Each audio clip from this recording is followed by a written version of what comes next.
Joining us on the Ask Sessions now, we've got Claire Coulton, who's the Senior Entertainment Publicist at Satellite 414, who looks after Dua Lipa, Lana Del Rey, Halsey, Poppy, and about 5,000 other people that it would take up our whole 10 minutes. How are you doing, Claire? Yeah, good, thank you. Yeah. Thank you for doing this. I mean, there's a lot of people here who this might be their first time ever even seeing a publicist. They'll be like prodding you, going, who are you? What do you look like? What do you do? So I mean, like starting off, like super easy is like, you know, what is it that a publicist does for a musician or artist? Well, essentially, the main role is to get them press. So print, online. Some publicists do TV as well. So it just depends what your publicist does for you as an artist. But essentially, it's getting press, print and online, looking after the sort of public image. And like, you know, do you need to be at a certain level to be able to work with somebody like yourself? Well, I mean, we have interns come in all the time, and we have like programs that we have people coming from BIM and stuff that work with us, and they work next to me on projects, assisting me on stuff. So no, not really. You just have to have a passion and, you know, want to do it, I guess. But like with bands and stuff, like and artists, like do they have to make enough of their own noise to start off with, like, or can you start from a cold start?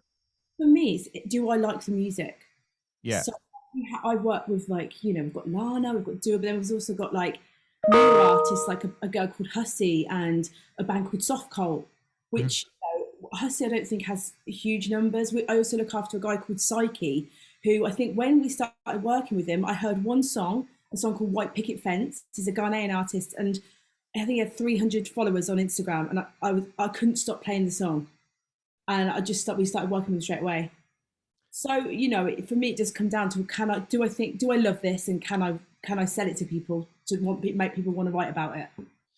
I'm sure you get asked this quite a lot, but like, you know, with somebody who might be starting out, say like somebody's watching this and they're maybe very new in their career or quite young, like what are the sort of good techniques for them to sort of like garner their first little bits of press? I mean, look at blogs that are writing maybe about blogs or websites that are writing about similar things to you. Find sites like that write a lot about brand new music. So sites like Clash, Robin at Clash is a very good example of someone who really champions new music.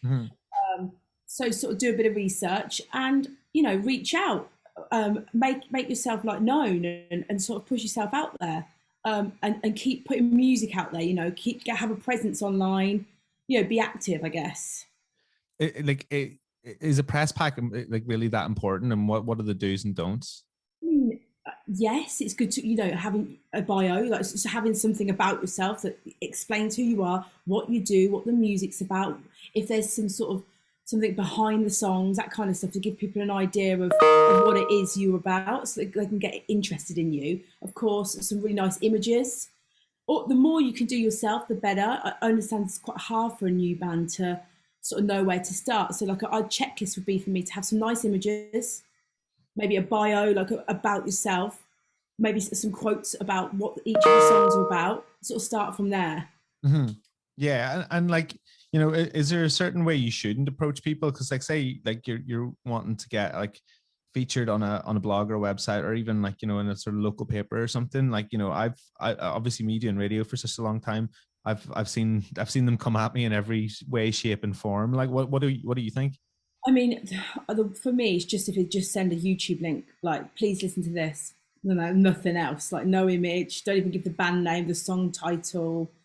I tend to like sort of maybe to delete those emails because there's not enough in it for me to be engaged with that initial email. So give a bit of background to what you're about, what the project's about and stuff, to get someone engaged, and then to get them to listen to it, because we, you know, people get a sense of, I'm sure you remember, you get a sense of all the time. There's a lot of music out there, so the more information you can give, the better, you know, chance of someone listening to it, I think. And like, you really shouldn't approach every single press agency or not press agency, but like every single piece of press or every single blog or website on your first single. You should sort of like build it up for a little while before you get to that point, right? Yeah, I mean, so that my advice would be to look who's writing about really, really new artists. Maybe hit a couple of those at first. And then once you've got a couple of quotes, say like you get a nice write up on your first single, you can use that quote to build send somebody else. Oh, we've got this really great write up, you know, engage, you know, maybe bigger publications, and then start. You know, first it will probably be online looks you want, you know, playlists, inclusions, things like that, and then maybe reviews, and then interviews, and then you're looking to get print and doing shoots and bigger pieces. You know, that's sort of the build for an artist. How important is the story of a band, and like the backstory or the story of the album, and like how much time should you think about communicating that?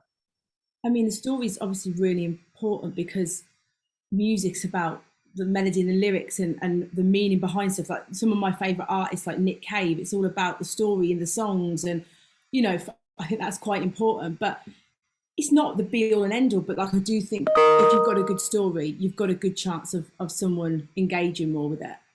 And your final tip for somebody who's starting out, and they're maybe looking to get like a little bit of coverage somewhere, what we say? To get a little bit of coverage somewhere. Yeah. So like places like Gigwise, you mean like publications that are like, yeah, so like places like Gigwise, Clash, like I said earlier. If you're a bit more of a rocky band, there's a Discovered magazine, or a great print one that do relatively unknown artists. Georgie's there is really good. She sort of pushes new artists, and Jessie over at Gigwise is another one that really gives new bands a chance. And they've just actually launched a print magazine, which is nice because there's been a big decline in print. So like, it's quite nice that a new like artist site, a place that posts about new bands, is now in print as well. Mm-hmm. So there'd be three that I'd definitely hit up as a new band. Claire, thank you so much for your time. There is.